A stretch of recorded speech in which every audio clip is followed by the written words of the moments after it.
নমস্কার, শুভ সকাল। আজ আমরা শ্রীগীতার ২৬তম শ্লোকটির সাধারণ অর্থ এবং আধ্যাত্মিক অর্থ জানবার চেষ্টা করব।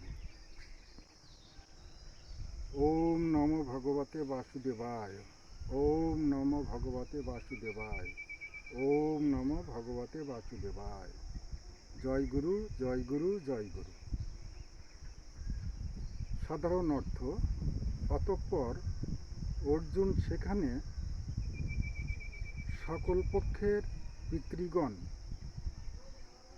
পিতামহগণ, আচার্যগণ, পুত্র ও পৌত্রগণ, সুহৃদ, শ্বশুর সকল পক্ষেরই দেখতে পেলেন। আধ্যাত্মিক অর্থ হল গুরু উপদেশ এবং সাধন প্রকরণ শিরোধার্য করে সাধক যখন প্রথম সাধন ক্ষেত্রে আসেন, তখন প্রবৃত্তিপক্ষীয় বৃত্তিগুলি সাধককে বিমোহিত করে,